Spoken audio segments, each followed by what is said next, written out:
Hey guys, what's up? Welcome back to the channel. Hope you guys are doing well. Today, we're going to be looking at Modern Warfare and taking a more critical view on this. Modern Warfare is Infinity Ward's first attempt at a realistic Call of Duty game within the next generation of systems.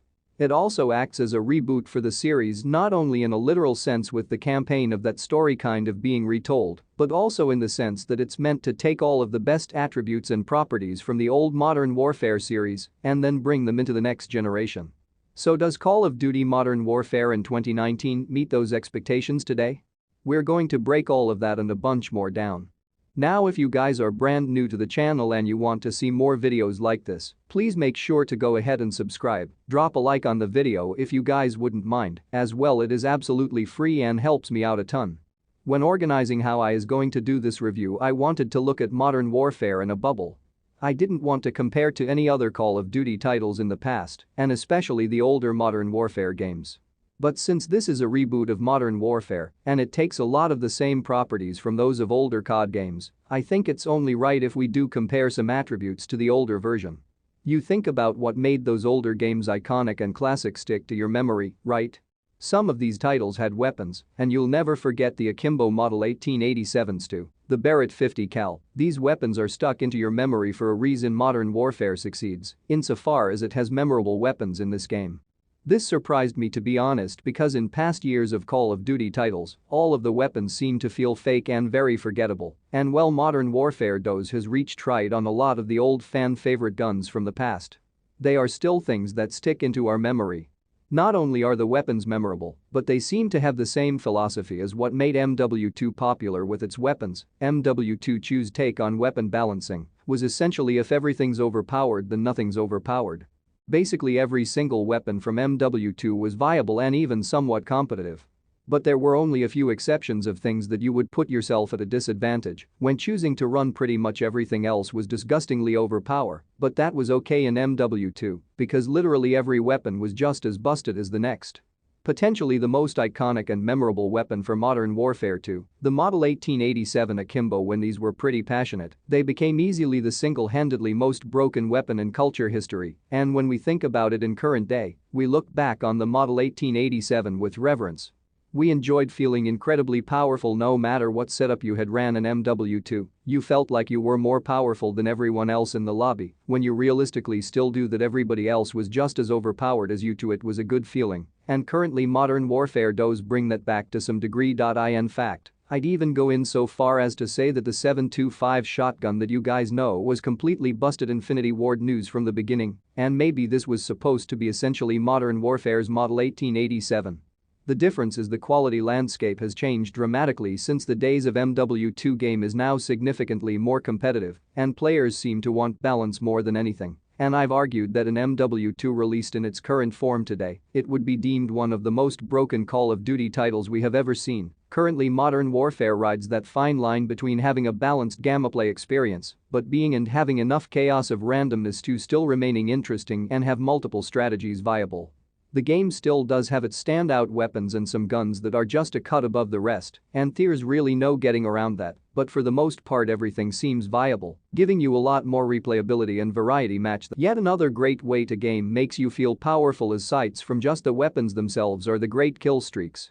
The past 3 or 4 years of Call of Duty have had pretty underwhelming kill streaks, to be honest, and I think the reason for this is essentially the balance argument that we've had. Being on the receiving argument of one of the most powerful kill streaks of Call of Duty history is probably the least amount of fun you can have in a CoD game.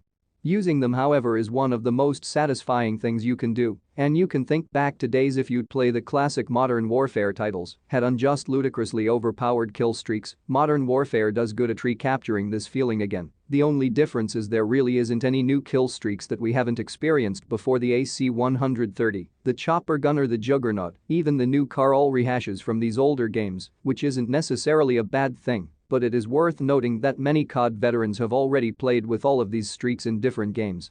In terms of maps, this is another big point of contention amongst a community that happily, it seems like half of them absolutely adores the maps, and the other ones who are in for the older days of CoD seem to despise every Modern Warfare map that exists.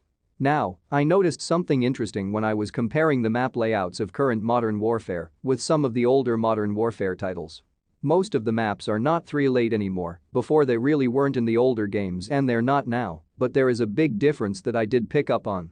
The polar ends of some of the older maps had clear advantages and disadvantages. Compared to the other side of the same map, Modern Warfare appears to have both ends and spawns similarly balanced, but the middle is where the interesting stuff happens, but each side is meant to basically serve the same purpose as the other one, in order to avoid spawn trapping and provide balancing that way, and I can definitely appreciate that. And I'm not saying even in current Modern Warfare every side is balanced perfectly, but there is a lot more of that designed mentality going on than was in the Order Culture 2 games, for one just had a clear-cut advantage to the other side.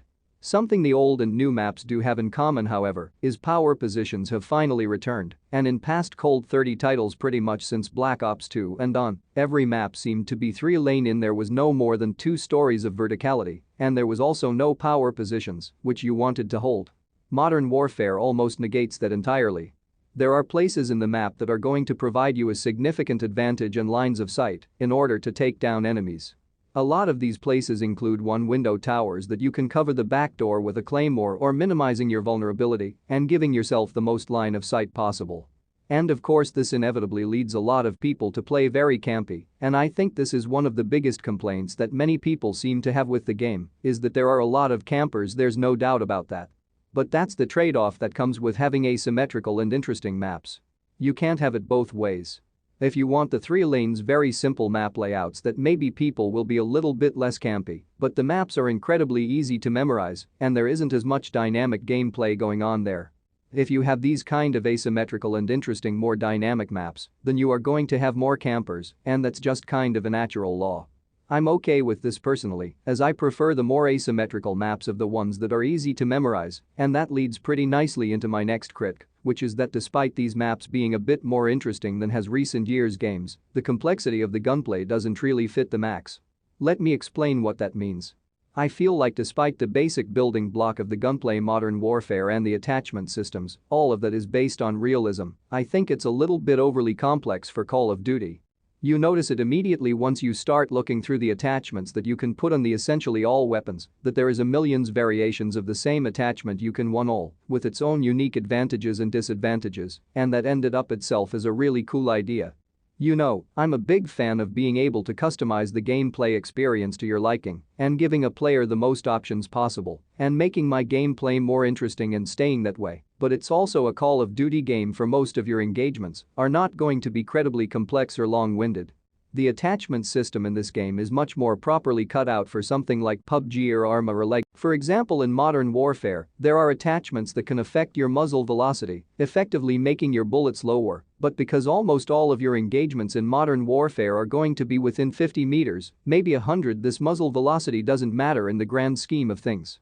In another more complicated FPS like Arma, these will actually end up mattering because some of your engagements can be hundreds or even thousands of meters away. That's when muzzle velocity will end up counting. But in Call of Duty's maps, their layouts in their average gunfights, that essentially means doubling it's an overcomplication for no reason. Even as some of the longest lines of sight in Modern Warfare, you really don't have to leave your shot at all or compensate for bullet drop or anything like that. The point I'm basically making here is that the gunplay in the attachment system of his overcomplicated for a CoD game, which supposed to be a relatively casual arcade shooter. Some of these systems, while I appreciate parts of it, definitely belong in a different type of FPS. Along of games on the systems that it was built on, I also don't think realism was one of the biggest draws when Call of Duty was popular. That's their fundamental building block that Modern Warfare is based on, but again I feel like most Call of Duty players, and especially ones in the past, never really cared too much about exact realism.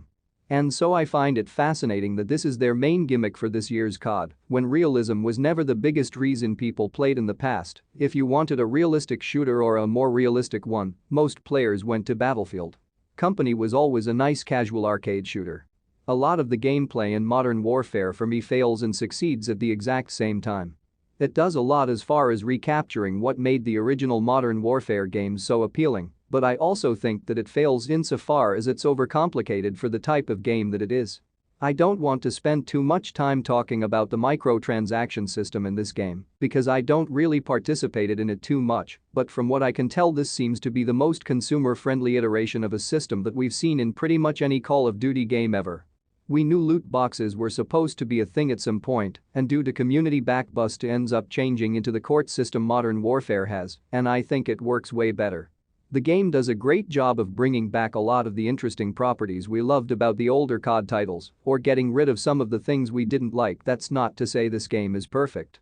I think it depends what you're looking for as a gamer.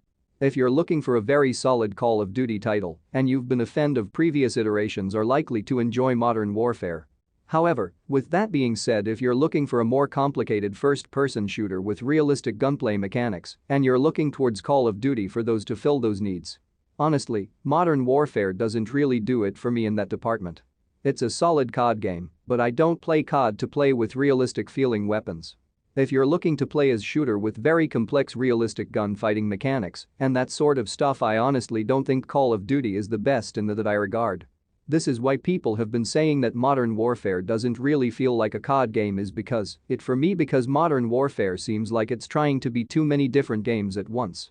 I can appreciate the concept of what it's going for, right, having more realistic mechanics, having bigger scale battles and asymmetrical maps, and that's all great stuff. As far as I'm concerned, my point being there are different games that are better at providing those experiences for you. Modern Warfare feels significantly less arcadey and classic compared to some of these other games, and I guess for me personally, so my tastes have changed, especially when playing realistic FPS games. Modern Warfare just doesn't really feels very like surface love. That's not exactly a bad thing though, because maybe you just want to dip your toes into like the realm of realistic FPS games. Modern Warfare is fantastic, but I will say this, however, if you've been like a Battlefield player, Arma or PUBG or something like that, you're looking for a superior realistic FPS experience, I wouldn't tell on Modern Warfare being able to top of the complexity that those. In essence, does Modern Warfare succeed as its own game?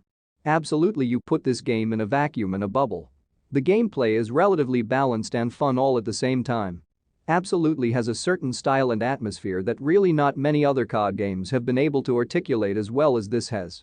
Does it beat up the overall complexity and gameplay of other realistic FPS games on the market right now?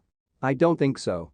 The degree that you're going to enjoy this game depends almost entirely on your taste and what you're looking for as a gamer. If you're looking for a semi-real FPS to play, isn't too overly complicated, and Modern Warfare is a clean-cut perfect fit for you because it has cross-play that includes PC and console. You can play with virtually all of your friends, which is one of the features I love the best.